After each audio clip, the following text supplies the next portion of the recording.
E formou o Criador o homem do pó da terra, e soprou nas narinas o fôlego de vida, e o homem tornou-se alma vivente.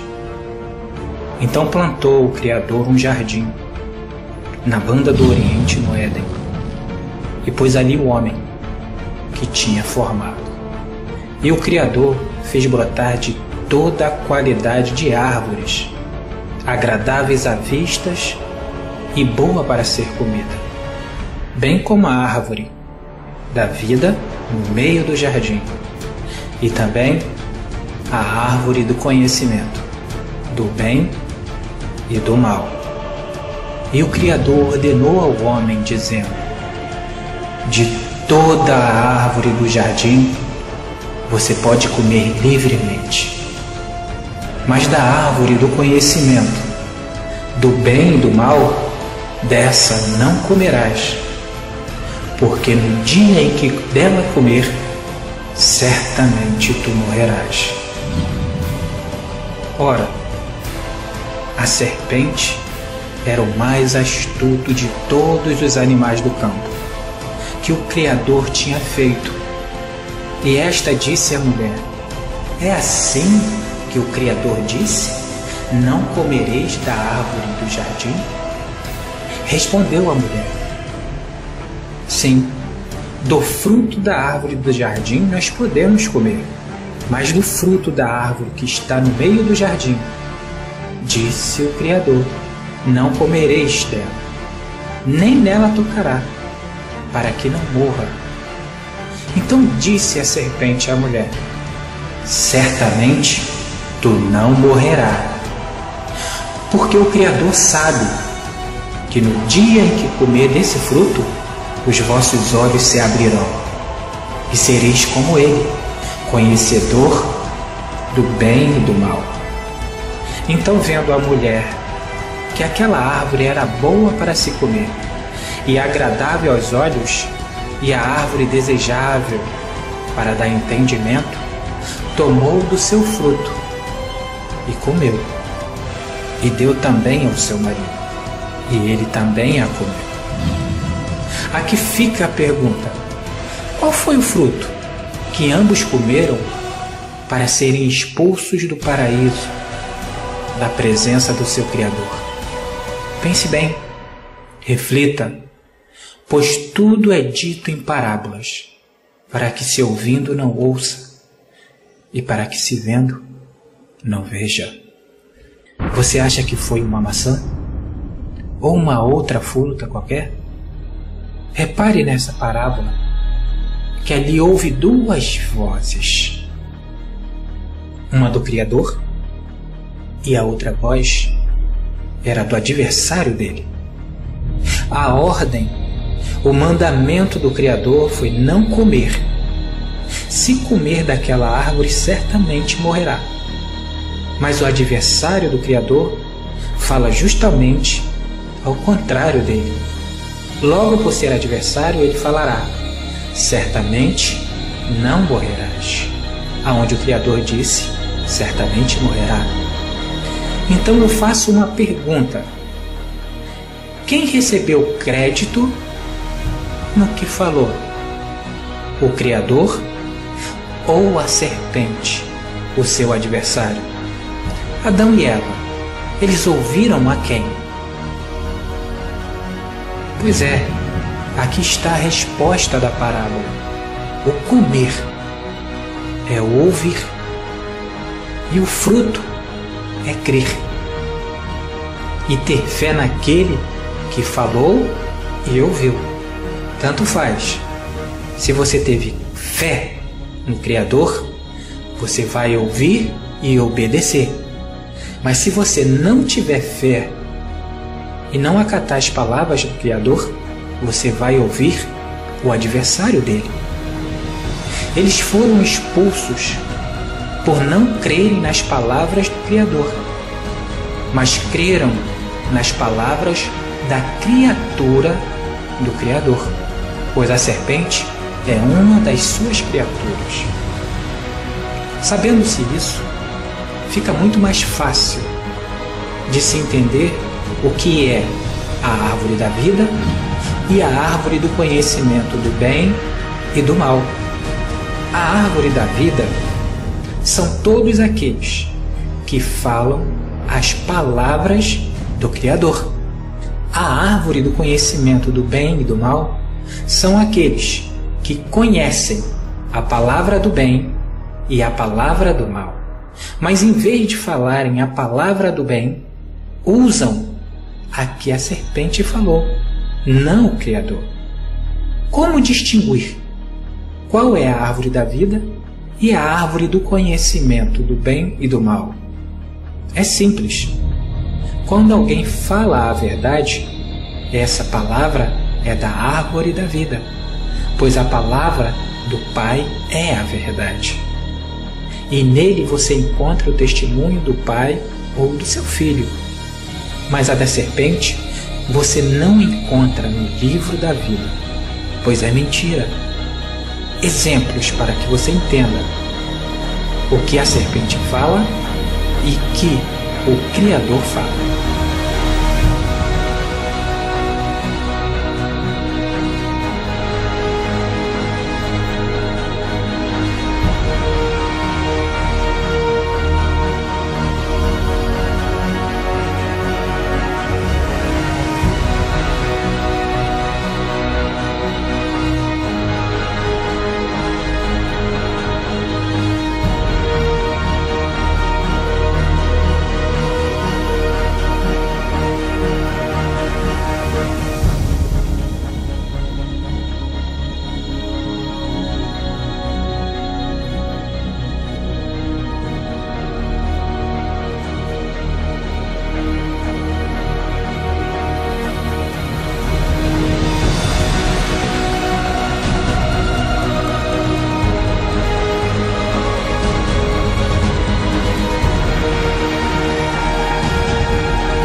Por isso é preciso saber o que aqueles que não ouvem as palavras do Criador fizeram.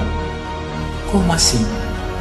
O que fizeram aqueles que não creem e não obedecem à palavra do Criador?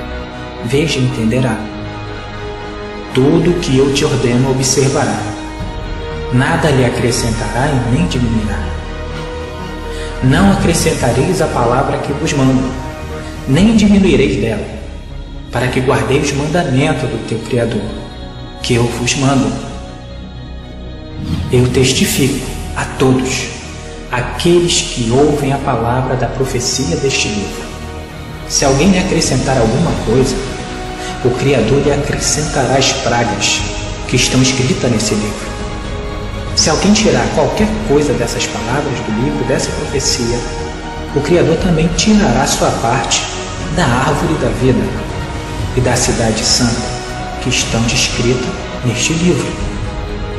Você compreenderá tudo isso depois, quando souber o que é a árvore da vida e o que é a árvore do conhecimento do bem e do mal. Aí nós perguntamos a você, o que foi que as pessoas que não creem e não guardam a palavra desse livro fizeram? Vejam, foi acrescentado nesse livro que você tem hoje nas suas mãos, que você chama de Bíblia, o livro sagrado, nele foi acrescentado um nome. E também um nome foi tirado. Veja o que foi acrescentado e o que foi tirado. O nome Jesus, ele foi acrescentado, pois nunca existiu esse nome na boca do meu Pai. O Criador nunca falou esse nome, Jesus. Faça um teste. Procure no Antigo Testamento o Pai falando o nome do seu Filho. Desde o Gênesis até o último livro do Antigo Testamento, nunca você encontrará o Pai falando sobre o seu Filho com o nome Jesus. O nome que ele dá ao seu Filho é um outro. Veja na profecia de Isaías 7,14 e você verá o que o Pai falou. Mas quando chega no nascimento do menino, em vez do menino receber o nome que o Pai deu, aparece o nome Jesus Cristo. E daí você pergunta, então da onde veio o nome Jesus Cristo?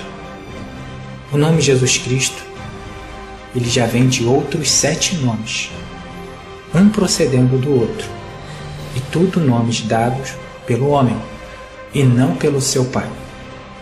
Tanto é que Pedro, o apóstolo, falou, não existe salvação em nenhum outro nome dado pelos homens. E o Pai dele não é homem, é Espírito. Então é nesse nome que você deve crer. O nome Jesus, como ele chegou no Novo Testamento e nessa Bíblia que está hoje nas suas mãos. Quando o Filho veio para cumprir todas as palavras do seu Pai, como profeta, como luz, como porta, como salvação, ele cumpriu todas as palavras e mandamentos do seu Pai. Morreu para nos avisar da verdade. E quando ele subiu aos céus, o que aconteceu? A mesma coisa que aconteceu lá no passado, no deserto. O homem pegou o filho e dele fez uma imagem de escultura. Essa imagem de escultura que recebeu o nome Jesus, que hoje o mundo diz, esse é o nosso Deus. Da mesma forma que aconteceu com a imagem do bezerro, daquele tempo do deserto. E o que foi retirado? Já que o nome Jesus foi acrescentado, o que foi retirado? O que foi retirado foi o nome do Criador, que é este aqui. E em seu lugar entrou o termo Senhor. Então, como foi dito, está assim: não acrescenteis a palavra que vos mando, nem diminuireis dela, para que possas guardar os mandamentos do vosso Criador. Agora eu pergunto, como que você vai guardar os mandamentos do único e verdadeiro se você não sabe porque foi tirado pelos homens? É por isso que a palavra da verdade tem que vir à tona. E sabereis da verdade, e a verdade vos libertará. Essa é uma verdade que muitos não aguentam e nem suportam falar, mas tem que ser dita. Se o nome do nosso Criador, ele é eterno, é porque não tem fim. Se o nome do nosso Criador, ele diz, meu povo saberá o meu nome, então logo você precisa saber dele. Se você ainda não sabe o nome do nosso Criador, é porque você ainda não é povo. Mas se ele diz, o meu povo saberá, então você ainda pode saber e se tornar povo dele. Não sou eu que digo. A minha palavra não vale nada, mas a dele vale. É nela que você deve ouvir. Então, se as pessoas não sabem o nome do Criador, logo, Buda pode ser o Deus para os japoneses, assim como Jesus para o mundo. Por isso que é importante saber qual é o nome do nosso Criador, para que nenhum possa substituí-lo. Quando o Filho veio ao mundo, ele cumpriu todas as ordens do seu Pai. Falou a verdade e mentira alguma se encontrava na sua boca. E assim como fizeram no deserto, também fizeram nos últimos dias. Quando o Filho subiu, fizeram a imagem, e a imagem que recebeu o nome Jesus. Agora preste atenção nisso que eu estou falando para vocês. Os pastores, rabis, líderes espirituais, eles sabem que o nome Jesus não foi dado pelo Pai, mas sim pelos homens, e que o nome do Criador é este, e não Senhor. Entretanto, em vez de darem o fruto do Criador, eles dão o fruto da árvore do conhecimento do bem e do mal, pois sabem o que é a verdade, e mesmo assim eles falam a mentira. Então preste atenção. Se eles sabem que o nome do Criador, do Todo-Poderoso é este, por que eles falam isso, o que foi acrescentado? E se sabe que o nome do Filho não é esse, por que pregam? Por que não pregam a palavra que o Pai mandou? Nisso você vai conhecer agora quem é que pertence à árvore da vida e à árvore do conhecimento do bem e do mal. Observe estas passagens e entenderá.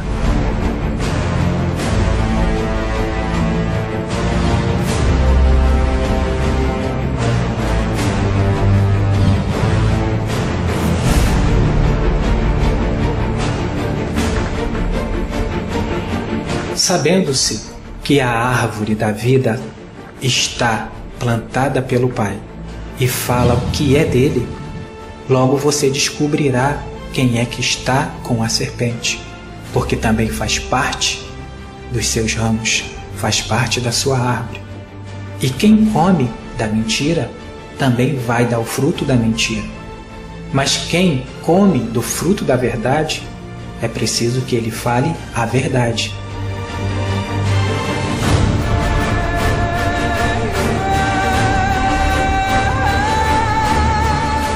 É por isso que o Filho disse esta parábola: eu sou a videira, e o meu Pai, ele é o agricultor, é ele que me plantou.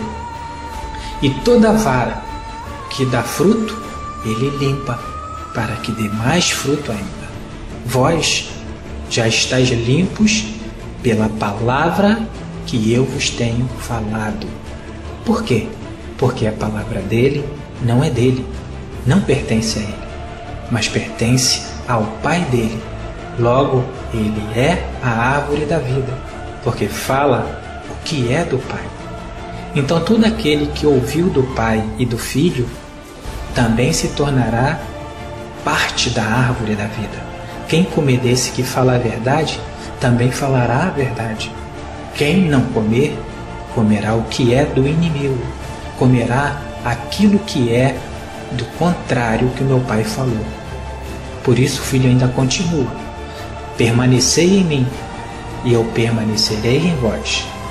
Como a vara de si mesmo não pode dar fruto, se não permanecer na videira, assim também vós, se não permanecer em mim, eu sou a videira, vós sois as varas. Quem permanece em mim e eu nele, esse dá muito fruto, porque sem mim nada podeis fazer. Quem não permanece em mim é lançado fora como a vara e seca. Tais varas são recolhidas e lançadas no fogo para serem queimadas. Aí eu pergunto para vocês: como que o Filho pode permanecer em você? Da mesma forma que o Filho permanece no Pai. Utilize a palavra dele, não a do homem. Se você pensava que o nome Jesus ou um outro que o Pai não deu é a palavra do Pai, desista. Obedeça o que o Pai mandou, não o homem. Por isso é necessário que você saiba da verdade. Aí sim você poderá fazer uma escolha. Antes você não tinha uma escolha. Mas lembre-se, não existem 3 caminhos, só 2. Ou o caminho do Pai, ou o caminho da serpente. Não existem 3 ou mais doutrinas, só existem 2 doutrinas, ou a do Pai, ou a da serpente, a do homem. Se você não está na doutrina do Pai, logo você está fora dela. Por isso, é necessário que você escute ao Pai e obedeça ao que Ele falou. Existem mais de 4.300 religiões diferentes só no Brasil. Mas lembre-se, só existe 2 doutrinas. Essas 4.300 religiões diferentes no Brasil é tudo humana, porque para se existir uma religião é necessário que se haja uma doutrina nova. E não, de jeito nenhum, nós podemos fazer uma doutrina. Temos que falar assim como o Filho falou. A minha doutrina não é minha, mas é daquele que me enviou. Saia do homem e venha para a parte do Pai. Quem está com o Pai, está com o Filho. Quem não está com o Pai e nem o Filho, esse está com a serpente. Mas lembre-se, para permanecer no Filho, tem que crer primeiro no Pai, pois o Pai dele que plantou ele. E aquele que plantou é quem dirá quem é o seu filho, não homem algum. Quem dá testemunho do Filho é seu Pai. Então creia no seu Pai. E o que o Filho fala são palavras do seu Pai. Mas lembre-se, quando deixarem de comer da árvore do conhecimento do bem e do mal, aqueles que comem da árvore do conhecimento do bem e do mal, eles irão lhe odiar, pois o seu fruto será diferente do deles. E o Filho ainda continua a dizer: vós sois os meus amigos, se fizer o que eu vos mando. Já não vos chamo mais de servos, porque o servo não sabe o que faz o seu mestre, mas chamei-vos de amigos, porque tudo quanto eu ouvi do meu Pai, eu vos dei a conhecer. Veja, ele ouviu ao Pai, não a serpente. Vós não me escolhiste a mim, mas eu vos escolhi a vós, e vos designei para que vá e dê muito fruto, e o vosso fruto permaneça, a fim de que tudo quanto pedir ao meu Pai em meu nome, ele vos conceda. Isto vos mando, que vos ameis uns aos outros. Se o mundo vos odeia, sabei que primeiro ele me odiou. Se fosses do mundo, o mundo só amaria o que era seu. Assim como Jesus é um nome criado pelo mundo, eles só irão amar o que é deles. Mas porque eu não sou do mundo, antes eu vos escolhi do mundo, e é por isso que o mundo lhe irá odiar. Lembrai-vos da palavra que eu vos disse: não há o servo maior do que o seu mestre. Se me perseguiram, também perseguirão a vós. Se guardaram as minhas palavras, também guardarão a sua. Se me xingaram de Beelzebul, xingarão vocês também. Se me chamaram de demônios, é necessário que chame você também. Mas por quê? Porque o fruto do meu Pai não é o fruto do homem. O que o homem criou é o que o mundo ama e adora. Por isso é necessário que você saiba o que aconteceu e utilize a verdade dita pelo Pai, não pelo homem. Mas tudo isso vos farão por causa do meu nome, porque não conhece aquele que me enviou. Se conhecesse esse aqui, ouviria a palavra dele. E quando você ouve a palavra dele, ele mesmo manda que você creia no Filho dele. E o Filho fala: quem dá testemunho de mim é meu Pai. Então logo você terá que perguntar ao Pai: quem é o seu Filho? Se eu não viera e não tivesse falado nada, não teria um pecado algum. Agora, porém, não tem desculpa do seu pecado. Aquele que me odeia, também odeia meu Pai. Por quê? Porque eu vim falar as palavras do meu Pai. Então, se estão me odiando, estão odiando aquele que me enviou, porque eu falo que ele ordenou. Se eu entre eles não tivesse feito tais obras, os quais nenhum outro tivesse feito, não teriam pecado. Mas agora somente viram, mas também me odiaram tanto a mim quanto a meu Pai. Agora você saberá porque o mundo vai odiar ao Pai e ao Filho. Mas por quê? Porque não o conhece. Porque o mundo criou o seu Pai e o seu Filho. A serpente prevalece naqueles que não têm o conhecimento. Mas aqueles que recebem conhecimento não tem como a serpente o enganar. Mas isso tudo era para que se cumprisse a palavra que está escrito na sua lei. Odiaram-me sem causa. Quando vier o ajudador, que eu vos enviarei da parte do Pai, o Espírito da verdade, que do Pai procede, esse dará testemunho de mim, e também vós dareis testemunho, porque estáis comigo desde o princípio.